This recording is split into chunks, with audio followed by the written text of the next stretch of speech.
This is swiftly followed by scenes in which Vincent talks about boobs and female nectar. So, we're gonna move on. Sorry, not our thing. Mm-mm. Vincent goes to Gabe, eager to create a trust fund for the starving artists of the world. To get the money, he steals back the paintings from the collectors' houses with the help of Deus Ex Machina, Potato Potion. Walking down the corridor of the previously mentioned La Quinta Inn, I don't know. Meanwhile, Brooke is looking for clues to catch Vincent. Like a spider awaiting flies, she attracts a nurse from the hospital where Vincent stayed with a $1 million reward. The nurse comes with a book sign-out sheet that has his signature. So, she's helping to catch a criminal by performing a criminal act. After embarrassing himself and Kathy in her art history class, they go up to the roof of her apartment building where the doctor, Amy, and Rory are waiting. Oh, wait, I'm thinking of something superior. Once on the roof, Kathy discovers what we in the audience have known all along. What, that this movie is terrible and it's time to escape it by plummeting to her splatty concrete death several stories down? No, not... Okay, I'm in agreement with you, but I mean that she learns that Vincent's the thief and that he is who he claims to be. The problem I have with this is that she's not reacting like any normal person would in this same circumstance. There's a $1 million bounty on his head, Kathy. Turn him in, finish your schooling, and paint at your leisure. Isn't that what you want? Oh God, this means her aunt was right all along. She's not putting her career first out of a desire to make a name for herself. She's putting it first because she hasn't found the right guy. She's a talented hack who enjoys forcing everyone around her into her own inadequacy. She's a stubborn brat who at first and then suddenly blindly credulous. She's Monica from Friends. A bit of advice here. A commemorative plate hanging on a closet door, a pulpit, and Reporter Rebel does not a press conference make. I have, however, seen many Mary Kay parties that bear striking similarities. Time for a brief respite from dialogue. Too brief, unfortunately. Vincent learns of a local auction of one of his works. Well, apparently the director has a friend who owns a funeral home. And this scene ends predictably. You have the right to remain silent. Dear God, take it! This is followed by 10 minutes of common sense and clarity for every character in this movie. Seriously. Detective Murphy, keeping Vincent under suspicion, quizzes him on his own history to her satisfaction, but still understandably refuses to believe, at which point we have to wonder what to take. Vincent explains his knowledge of English and sets up the payoff of his identity. Kathy pulls her head out of the clouds long enough to talk some sense about his situation. And Gabe, after some convincing by Kathy, gets frustrated with Vincent's truth. Those 10 minutes hold some of, if not the best acting in this movie. All the feelings and dialogue are genuine, and the characters, they are as we understand them. With a budget and a more popular cast, this really would work as a mystery or a thriller. Now, how the hell does that work? There were no cameras there! Don't try to explain it. The director certainly couldn't be bothered. Oh, I like this part. Now here we have a work of cinematic genius. Gabe has to confess to the judge that his defense is based on, I shit you not, the statement that his client has come back from the dead and intends to settle accounts in a country wherein he has no jurisdiction or claim to property, which is now in the public domain anyways. It is at this point that the movie facepalms itself. Thank you, movie, for capturing the audience's reaction to the plot so far so eloquently. Yeah. Gabe and the prosecution So, go what to do a you have in cafe mind? and discuss Hypnosis. You want to hypnotize him? hypnotizing Not me Vincent personally. to get the Dr. Ruby. truth. I don't know what to say. I do. This scene has no bearing on the plot and could have been discarded without affecting anything at all. Next. Again with the phantom cameras! I describe this exhibit in one word. Very disappointing. Thank God he's not an accountant. So the love child of Charlie Epps and Dr. Taub is a snooty art critic who can't count. I never would have seen that coming. This is nothing but an amateurish attempt to imitate post-impressionism and apply it to our modern age where it has absolutely no place. Okay, let's pause for a sec. If this critic wants to rip into Van Gogh's work, fine. That's his right and duty. But to deride the work as imitation post-impressionism and say it has no place in modern society, no. Art can transcend eras. Art fucking is. As out of step as it might be with modern art trends, I personally really like the Hudson River School style. Nevertheless, we get it. Van Gogh wasn't appreciated when he was alive. Anyone who didn't know this going in would have been put down for a nap by now. After Vincent mentions to a reporter having painted over a work with which he was dissatisfied, Kathy and Gabe seek it out and find that making a movie is easy if you can do the research while filming. One X-ray later, we find out that his claim is true, but Murphy refuses to accept that Vincent's claim of identity is as well. Hey, sulky girl, get on the clue bus. We're all waiting for you. Meanwhile, back at the Manners house, he's making plans to buy Van Gogh's Los Angeles collection, and then... You know the son of a bitch was right. The yellow hat's better. Ugh. Okay, we're halfway through the third act, and all the little plot threads are getting sewn up pretty quickly.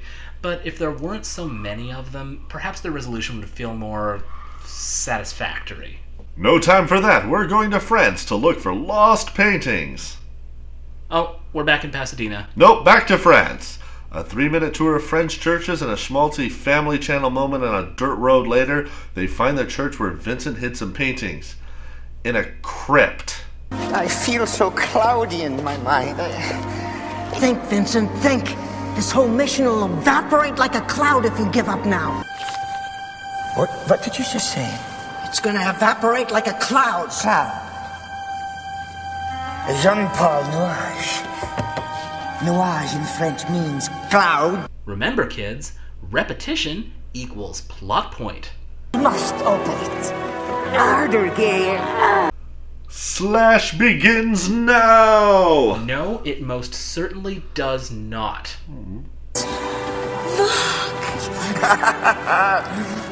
Oh my God, Vincent, this is beautiful.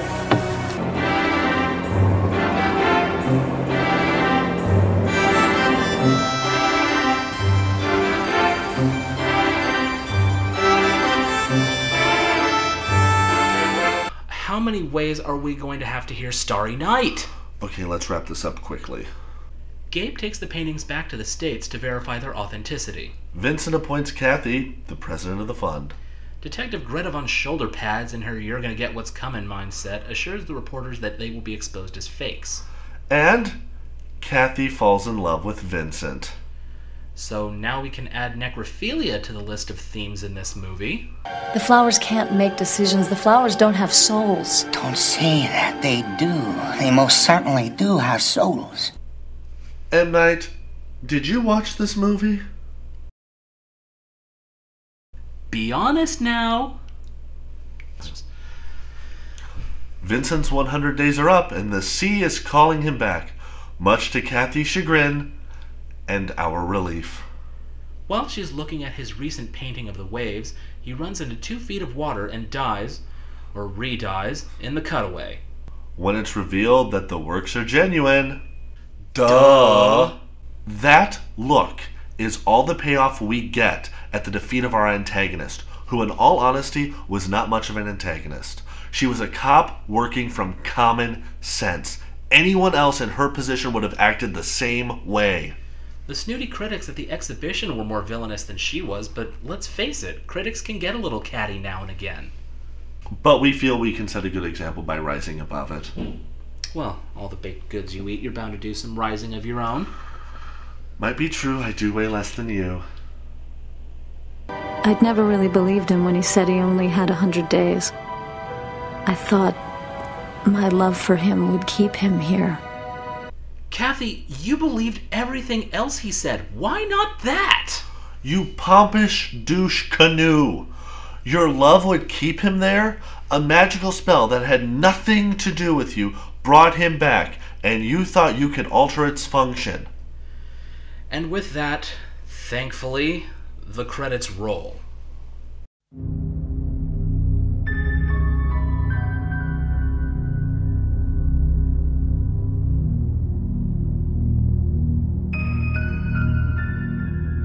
Damn it, Aaron. Sorry, couldn't help myself. This movie is a chore to sit through without comment. As a whole, this movie works. Barely. I can understand why it won that award. It was given by the pretentious crowd to which this movie was meant to pander. For people like us, it's like Charlie's revelation in Flowers for Algernon. The intelligence it supposedly has is nothing more than show, undercut further by the fact that their source material is read from on screen. As a drama, it fails. There's no real tension or serious conflict that isn't overcome by plot contrivances. As a mystery, it fails harder. There is no shock or surprise to anyone but Detective Murphy and the museum experts and critics, but we don't see them, so they don't count. As a romance, it fails hardest. This is more a tale of fangirlish infatuation than it is anything else. There's no real chemistry between the characters meant to have amorous intent for each other. What happened to that guy that Kathy was with at the beginning? He's never mentioned again. Speaking of things never mentioned again, why is no one talking about Van Gogh's resurrection after he disappears? Kathy, as president of his fund, should be swarmed by reporters on a daily basis. On the subject of the fund, is Gabe no longer necessary? Is he retained as legal counsel? If she no longer has to struggle to become an artist, will the quality of Kathy's work suffer? Even if she succeeds, will it be attributed to the ease that the money that the fund affords her? What psychological effects has this whole situation had on Kathy? She fell in love with a world-famous artist, only to have him taken away before she could have what she truly wanted all along. And she wasn't all there to start with. And finally, what the hell happens to Detective Murphy? Here was a woman so blinded by her love of art and eagerness to punish those who would mock her to face it, that she was understandably unwilling to accept the mere possibility that Vincent might be who he said he was, only to have it come to pass, in the end, that she berated, insulted, and nearly imprisoned a man whose work she so fervently admired. But we see only a little of that on her face at the end. That's fine. Don't explain. What a waste of an award-winning actress. We understand the show don't tell rule, but a little less showing would have been preferable. Longer scenes, fewer cuts, and this whole experience could have felt much less exhausting. This really is only worth watching for curiosity's sake, or if you want to learn how not to make a movie. Well, that's it for us. I'm Aaron. And I'm AJ. We hope you've enjoyed our first episode, and we'll do our best to get these out weekly.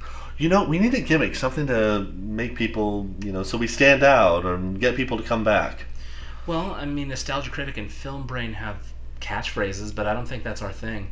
Now, we're running long. We have to think of something fast. Feels like the first time. Huh. Starry, starry night. Flaming flowers that brightly blaze. Swirling clouds in violet haze, reflect in Vincent's eyes of china blue, colors changing hue. Hello? Have you had an accident?